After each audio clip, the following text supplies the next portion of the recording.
Well, first off, I think this is probably the best Micro Four Thirds camera for a photo shooter ever to come out.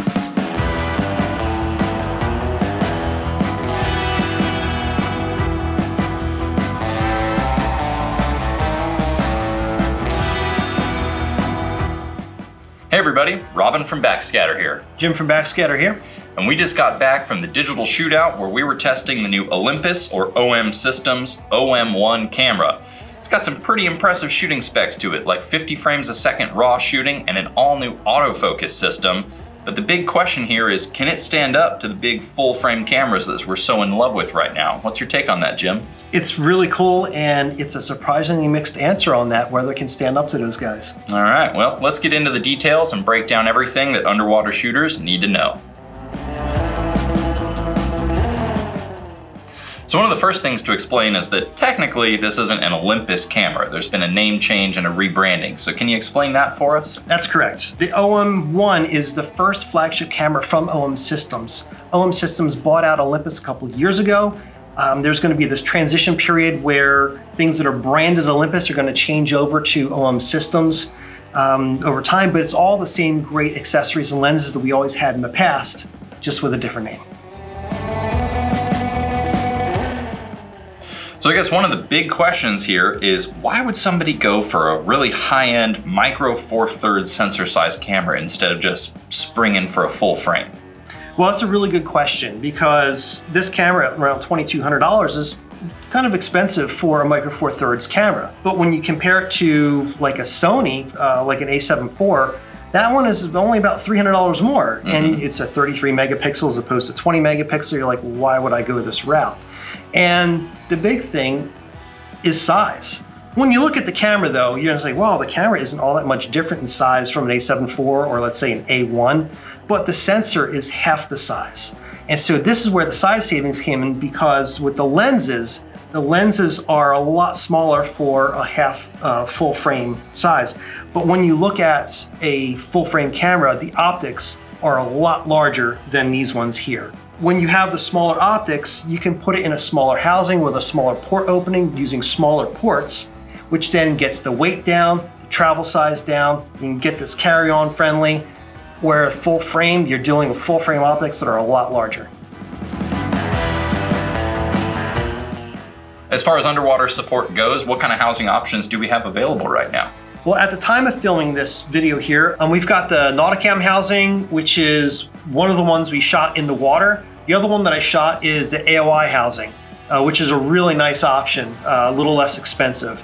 Isolate is also another good inexpensive option as well. So there's really 3 good options here at the time of making this video, and some other ones are going to be coming on board shortly.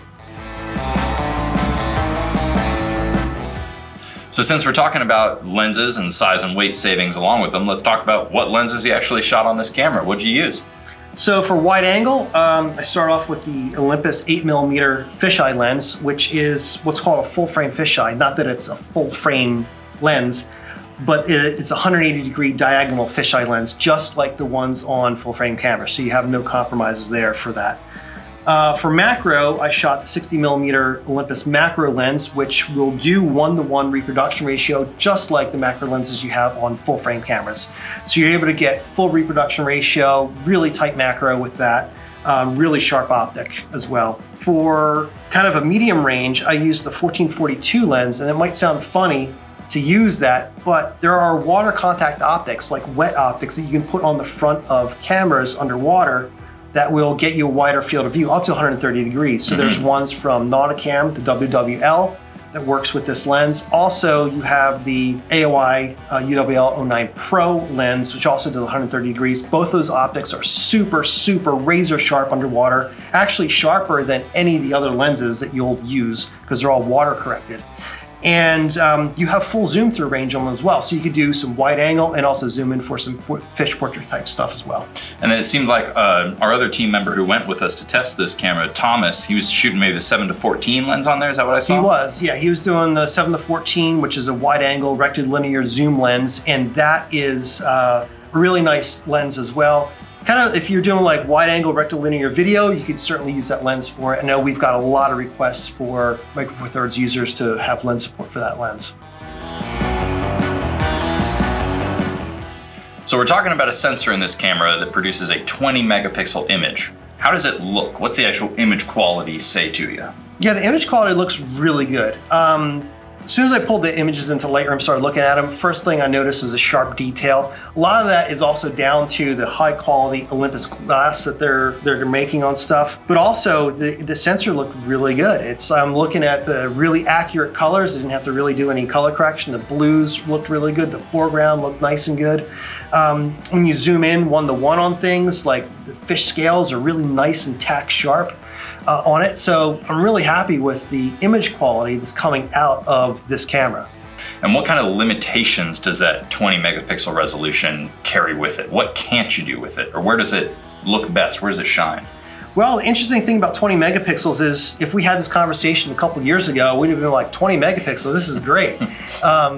But now, I mean, there's cameras that are like 50, 60 megapixels out there now, but they're also a lot more expensive and also bigger.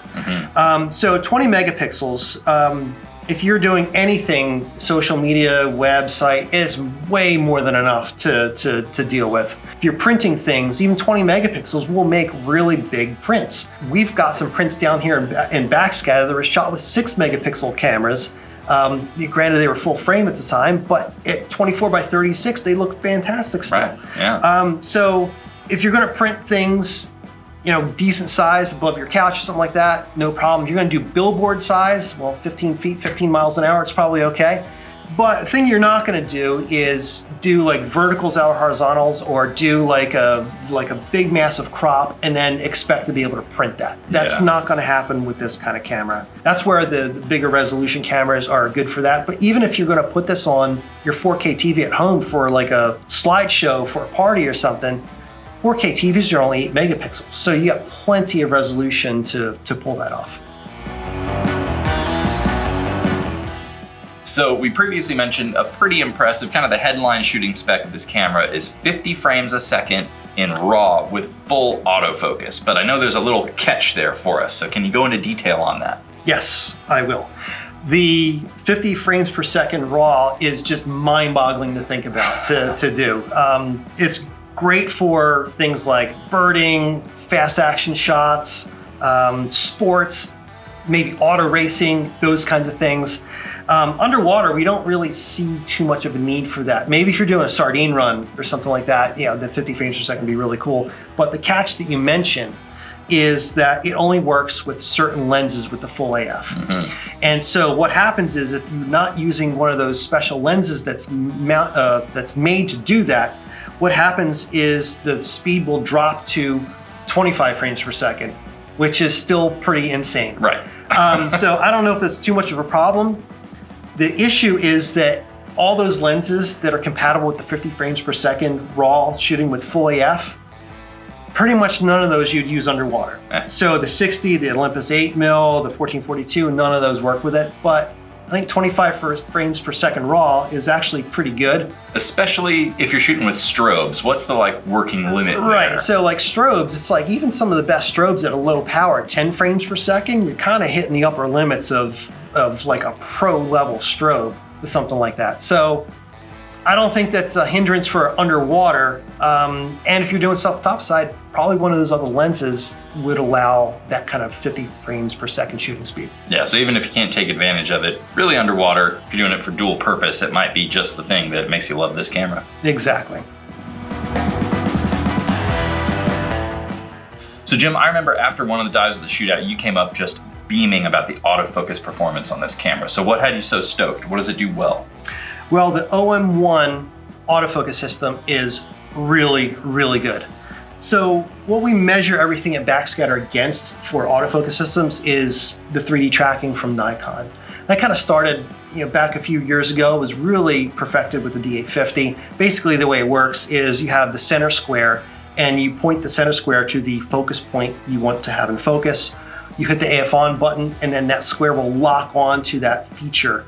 And then as that subject moves through the frame, up, down, left, right, forward, back, it will continue to update focus, and it just locks solid on it.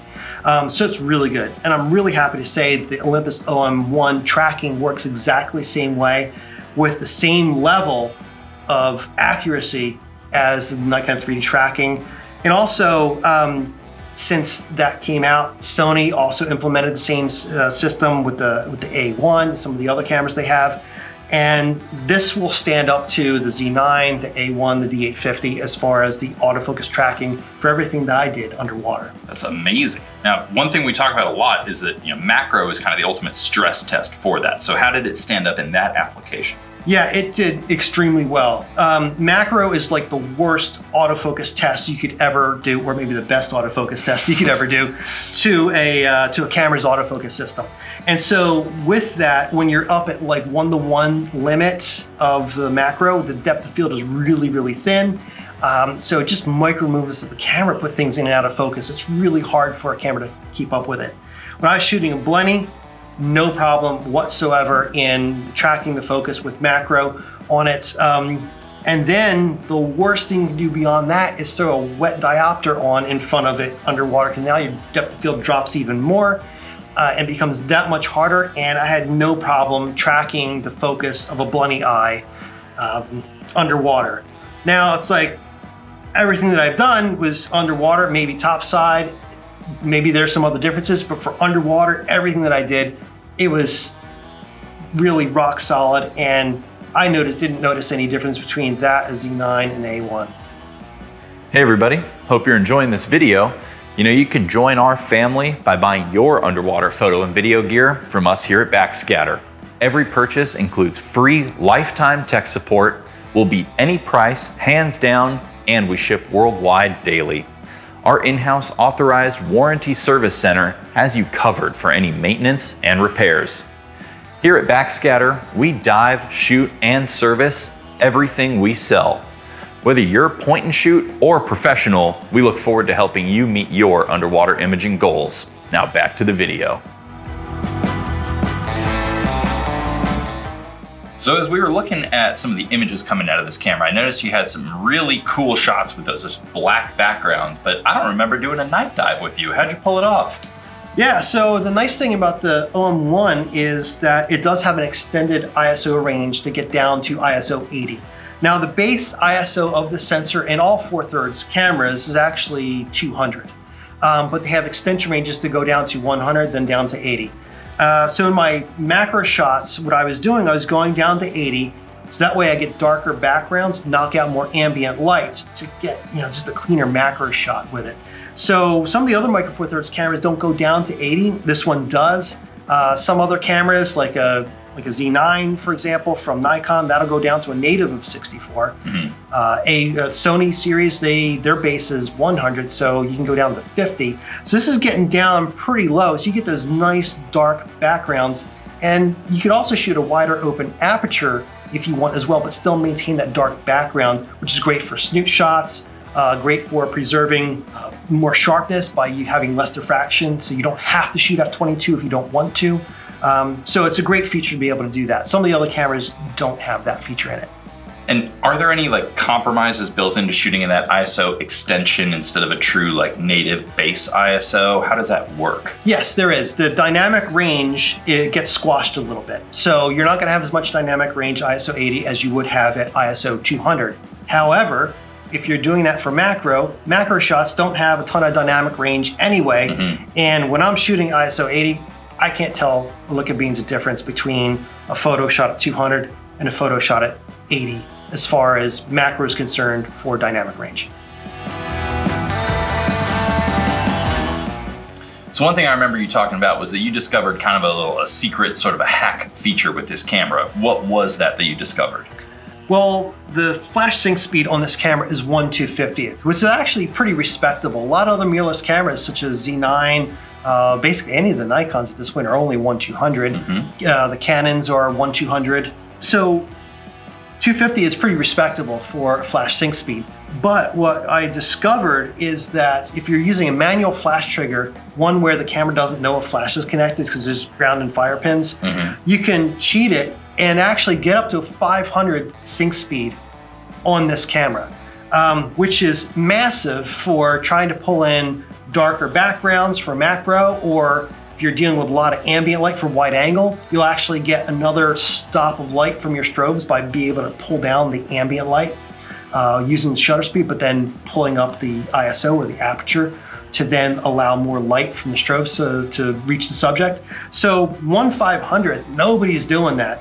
I mean, I guess it's like the A1, you're at 1/400th. Sure. And if you shoot APS-C mode in A1, yes, it'll get to 1/500th. But this little hack for this thing to get the 500th, that's pretty freaking cool. So note on the 500 sync speed that we were able to test with. We saw that in the field with a few different cameras at the digital shootout. However, when we took a camera from our inventory, we were only able to get it to 1/400th of a second. And we saw a little teensy black bar at the very top of the frame. So I think your mileage might vary between camera to camera, but you're still gonna be able to exceed that 1/250 sync speed. So one thing we talk about on basically every mirrorless camera is the performance of the electronic viewfinder. How does this one stack up? Right, so it's like a little bit about the electronic viewfinders versus optical viewfinders is that when you're in high dynamic range situations, such as when you're shooting into the sun, typically on mirrorless cameras, it's a lot harder to see your foreground because the background's so blown out. Or it could be the other way around where the background is, there's no detail at all, but you can still see the foreground. So it's you get one or the other, not both usually. I'd say with optical viewfinder, that's not a problem at all. It has the same dynamic range as the human eye when you look through the optical viewfinder, so that's not an issue. So we're always concerned about mirrorless cameras and their dynamic range when they're viewing. The unfortunate side of this is with this particular camera, the viewfinder or the back screen, when shooting a sunball type shot, I could not see the foreground whatsoever. I could see the sunball really clear and the shape of that, position that in the frame, no problem, but that being said, I didn't have a problem framing anything else. It was just the sunball shots that were an issue. Everything else was fine. Maybe a firmware update, they'd be able to adjust some contrast on it so you'd be able to see a flatter profile maybe, so you could see some of that detail in the foreground when the background is so bright.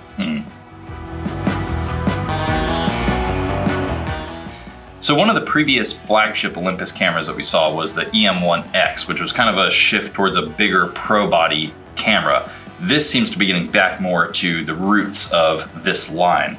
Go into detail on that for us. What did you notice about the controls and this return to a smaller body shape? Well, the big thing that everybody likes about a Micro Four Thirds system is the small size. So the EM1X being a pro size body didn't really make much sense, and not too many people were happy with that. So we're really glad to see this form factor return. Now, with this particular camera, you've got so many controls on here, they're customizable, they're all placed really well. You've got a front dial for shutter speed, you got a rear dial for aperture, you've got an ISO button right at your thumb, so accessible from any housing, really super easy to do. So many customizable controls on this camera, so you can get it dialed in exactly what you want. There's practically direct access for almost everything you ever want to do for shooting underwater. It also stood out to me that there are 4 customizable modes on the dial, so you can basically be preset for anything you'd want to do and have all the banks to store them on there. That's awesome. That's right. It's a lot of cameras, maybe only have 2 or 3 custom shooting modes on here. This one has 4, so that's really good if you want to set a setting for macro or wide angle or maybe video or something, or maybe ambient light or black and white, something like that. Then you could do that with these 4 different custom modes. So what changes have OM System made to the menu and kind of the back end of this camera? What does someone need to know there? Well, this is a completely new and revamped menu system. In my opinion, it's massively better than the old menu system. The old menu system, they had weird names for things. If you wanted to assign AF1 only to the back button, but not to the shutter, there's some really convoluted ways to do that. It wasn't clear, like the naming methodology. It was very confusing. No, it was very confusing. So then with this new menu system, it's much more organized. You can scroll through it and see everything that's in there. Things are named a little bit better. Like for example, you could just turn off to F1 on the shutter. Very simple to do. So I'm really digging the new menu system. It's much less confusing than the previous menu systems. So what's the video report on this thing? How's it do in that arena? Well, it's shooting 4K 60, which is really cool. I mean, there's only a handful of cameras now that are shooting 4K 120, so 4K 60 is, I think, at least the minimum bar you need to see in a camera these days. So that's good, but downside is the ambient light custom white balance didn't really live up to the task. Okay. It's interesting because when you go to execute it, it now actually pops up a Kelvin temperature on the screen, which I've never seen any other camera do that before. I know from practical experience in shooting that if you're like 30 feet deep, ambient light is probably around 30,000 Kelvin. When this one captured at 30 feet, it was only capturing about 11,000 Kelvin. That ain't gonna cut it. That's not gonna cut it. And that's about the max that I saw it get up to. So in the shallower depths, are you able to color correct it? Yeah, to a certain degree, to a little bit. I actually switched over to the Fish custom white balance on there. And that one was good down to about maybe 5-10 feet before it needed color correction, but it could actually get color corrected a little bit deeper than actually executing a custom white balance. Okay, that's interesting. So, but still only down to a certain degree. You'll see in our white balance test video that we have that it's, at a certain point, it's not really color correctable anymore. So for that reason, if you're a macro video shooter, sure, no problem. You're gonna be using video lights. If you use video lights in wide angle, sure, no problem. It'll do just fine. It's just that ambient light shot. Yeah, the ambient light shot, it's not gonna be able to do it. Could you add a red filter to it? Sure, but now you're dedicated for the dive with the red filter. You can't add lights, you can't really do strobes. If you do the video photo thing on a single dive, you can't do that. So for a serious video shooter, I don't know if I could really recommend this camera for a serious video shooter. This is more of a photo camera. Okay. So I think we've painted a pretty clear picture of this camera overall. Let's wrap this up. What were some of our favorite and least favorite things about the OM1? Well, first off, I think this is probably the best Micro Four Thirds camera for a photo shooter ever to come out. You know, we're dealing with super fast shooting, 50 frames per second in RAW. If you have the appropriate glass with it. If not, it's only 25 frames per second, which is still pretty darn amazing. The speed and accuracy of the autofocus with the tracking, it was rivaling cameras that are 3 times the price.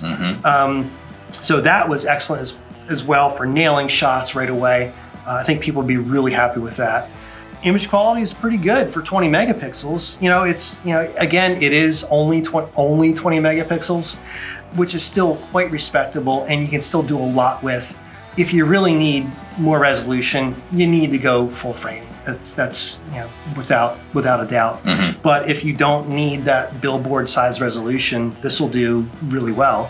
The other thing, the hacked 500 sync speed, I mean, that's pretty crazy to be able to do. I would highly recommend this camera because of that. I mean, it's like you can't do that with a lot of other cameras. So being able to get those darker backgrounds for macro, or being able to control more ambient light and getting more output from your strobes for wide angle, that's like a stop in a quarter or stop in a third better than some of the other higher end cameras that are out there today. So that's really cool. The downside, as you had mentioned, is on the video side. And it's not so much the video spec. The video spec is good. 4K 60 is really good. It's the lackluster white balance capability. That is what's holding this back from being a good video camera underwater. So couldn't recommend it for people for that. The other thing is the lack of dynamic range in the viewfinder and the screen in sunball type shots. That being said, I didn't have a problem framing anything else. It was just the sunball shots that were an issue. Everything else was fine. Those are the 2 downsides of the camera. Everything else is, I think, is a really big upside. So you roll it all together, pretty safe to say this is our favorite photo camera with a Micro Four Thirds sensor right now? Absolutely. Seems to me like it's a great choice for folks that are coming up from either like a TG camera or an EPL10, somebody who wants to kind of stay within the Olympus family but really wants to step up their game and the amount of control they have over their images. Seems like a no-brainer. Yeah, that, and it's also, remember the big thing is the smaller lenses, smaller housings, travel size. If that's important to you, then this is definitely the way to go. Jim, thank you very much for that awesome breakdown and for sharing those awesome images. You had some really cool shots in there. Yeah, thanks, man. Thanks for watching. And remember, we've got a companion article to this video on backscatter.com with all of this content, plus more, and all this info for you to review at your leisure. Remember, every purchase from Backscatter includes free lifetime tech support. We offer worldwide shipping daily, and we dive, shoot, and service everything we sell. We're the world's largest underwater camera store, and we're always happy to help you out. We've even got an in-house warranty service center that'll get you covered anytime you got some repairs or need something fixed on your gear. I'm Robin from Backscatter, signing off. I'm Jim from Backscatter, signing off. And thanks for watching.